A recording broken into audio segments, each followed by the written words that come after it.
So y'all remember Crucible?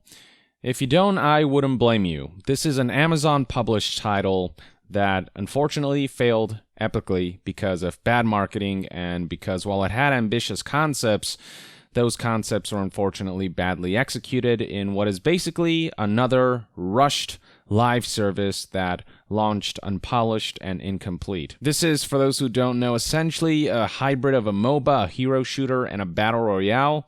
And while conceptually it was interesting, unfortunately it had a number of issues like the map being too big, shallow, and empty, movement and respawn times being too slow. You spent so much time like walking back and getting back to the heat of battle rather than actually battling. The core mechanics like combat generally felt unrefined. There were balancing issues with heroes, and the different game modes weren't properly balanced because they all essentially take advantage of the same one map, and you can't design a map and have that be used across 3 different game modes. You need, different maps for the different game types. And so the 3 game modes are Alpha Hunter, which is Battle Royale, 8 teams of 2, Harvester Command, which is point control, 2 teams of 8, and finally Heart of the Hives, which is an objective base, more akin to MOBA, that's 2 teams of 4. And so if you're curious kind of what the game looks like, here is footage of the Heart of the Hives mode, highlighting some of the objectives that you are supposed to partake in order to succeed as a team. And yeah, just going to Metacritic, you'll see that the Metascore is at a low 56%, and the user score, not only are there only 50 ratings, the score itself is only sitting at a 4.2 out of 10. You go to Steam, only 62 reviews total, which is abysmal for a brand new AAA game. That suggests not a lot of people really checked out the game, and even those who did left generally mixed reviews with a 66% upvote ratio, which is not great. And then the most telling data is, of course, Steam charts. You can see that on May of 2020, the all-time peak had gone as far as 10,600 players, but that number didn't grow. Instead, it dwindled very quickly. So on June, we were at quadruple digits, and then July, August, September, we were in triple digits. And then fast forward to today, looking at the 24-hour peak right now as of the recording of this video, up to 8 people played over the last 24 hours at a time, 8 concurrent players total, and over the last hour, only 2 players. So this title is as good as dead, and in fact, it's been officially announced that the title has been canceled. So recall that after the game's launch, not long after, on June 4th, 2020, the developers published an update in which they realized that maybe they should have focused on one game mode and fleshing that out. And so it said right here that from June 4th onward, they would focus on the Heart of the Hives mode, which is the more MOBA-esque mode.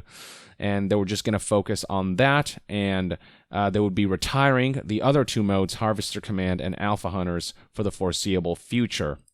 And then fast forward to June 30th, 2020, and the game, after launching, was announced to be going back to closed beta, which is rather unprecedented for a game to perform so badly that it literally unreleases and goes back to beta, goes back to the womb. They kept expressing that the future of the game was bright.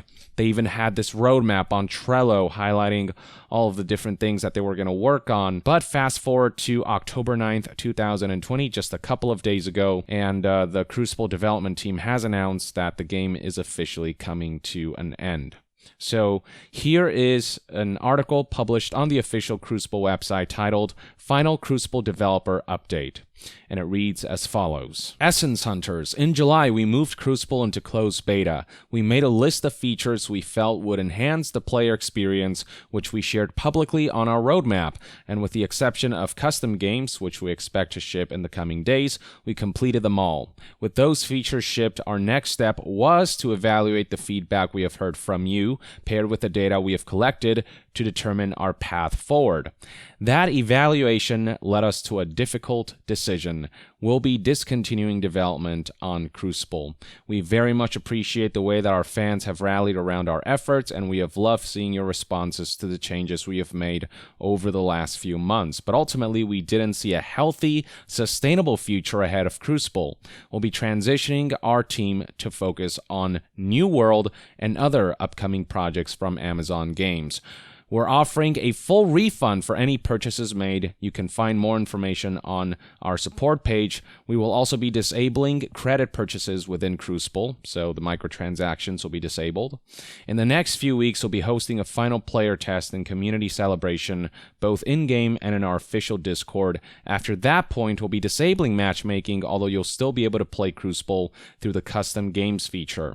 Stay tuned for more information on that event. Servers will stay up for custom games until noon Pacific time on Monday, November 9th, 2020. So this is unfortunate to hear, though not at all surprising given the state of Crucible and just the general lack of interest surrounding the title. Now, it's a very good thing that they are offering refunds.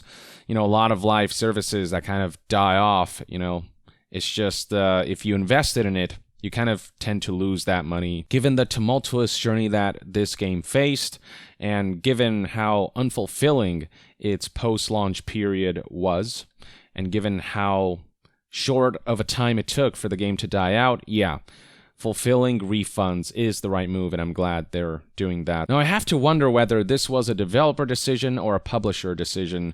It sounds more like a publisher decision to me, where the developers would have loved to, keep this game alive, but Amazon decided, looking at the numbers and the dwindling player base, that Crucible was no longer a worthwhile investment, and so they had the development team shift to their upcoming MMO titled New World, while just kind of cutting the cord on an endeavor that I don't think was going to see any kind of comeback, to be honest. So, in part, I don't really blame Amazon, considering the state of the game, that they decided to cut things off, but at the same time, they were the ones who mandated Crucible to be released on the date that it did.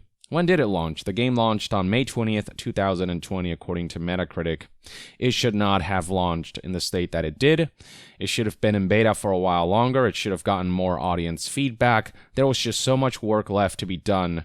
But instead, they released a live service that is incomplete and unpolished, as if it were a final product.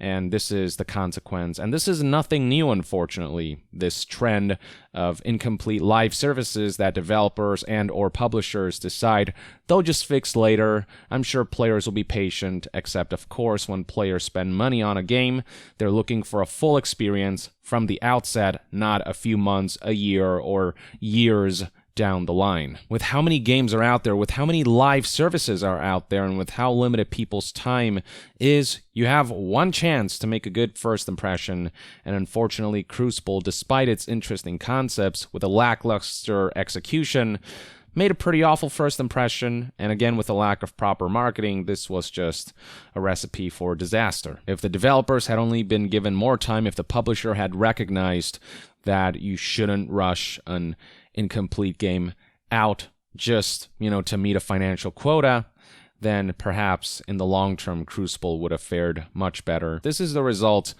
of the mentality that a game can just be fixed later, completed later, after launch. Nope. Not a good idea. We're seeing something similar happen with Marvel's Avengers, which I recently made a video about, talking about the rapidly dwindling player base. The player base recently on Steam, for example, dipped to less than 1,000 players. People are having trouble finding other players via matchmaking.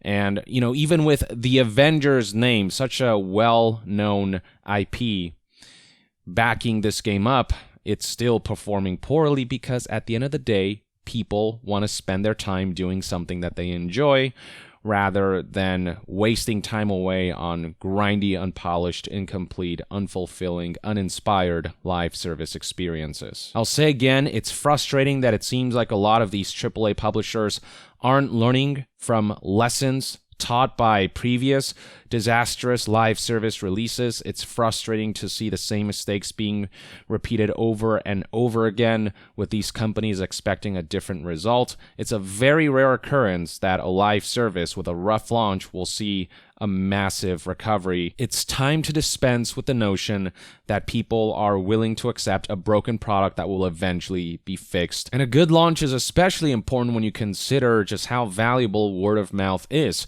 That initial wave of people talking about the game, relaying whether a live service is worth trying or not, that plays such a pivotal role in determining whether a player base will grow from launch or if it will just start diminishing as players give up and move on to greener pastures, to just better games of similar type. And the thing about Crucible is that at the end of the day, it is a hybrid of genres that we are already familiar with, and they went for a jack of all trades but master of none approach. When you're making a hybrid of genres with an oversaturated market, hero shooters, MOBA, and Battle Royale, you really have to stand out in some way, shape, or form, be really unique in some sense. But Crucible really was more of, again, a hybrid of familiar things that it didn't excel at in any way, shape, or form, rather than something truly memorable, something that really stands out from the pack. So on top of a lackluster execution, poor marketing, and the game clearly just not being ready for launch, that also didn't help matters either. Now, shortly after Crucible went back to beta following its lackluster launch, Amazon did delay its MMO New World to 2021, which was originally supposed to launch in 2020. So hopefully, this shows some kind of sign that Amazon has learned its lesson when it comes to launching games prematurely, and that New World will only launch when it's ready to be launched, as to not repeat history with what happened with Crucible. Hopefully, Crucible will always serve as a stark reminder that launching any kind of game or live service prematurely is never good in the long run. It's never worth it. Delay your games, complete your games, and make a good first impression, and then keep that momentum going. Start at the starting line and then go from there and expand from there, instead of starting behind the starting line and then taking a few months or a year to finally get to that starting line, which is how so many other live services approach things because of publishers' mandates to just get a game out as quickly as possible. So yeah, another day, another failed live service. Another demise of a publisher's own making, in this case of Amazon's own making. This is one man's take. Let me know in the comments below what your thoughts and opinions are on Crucible's development and post-launch history, and to be further updated on all things gaming news, reviews, and discussions, stay tuned right here on Young Yeah.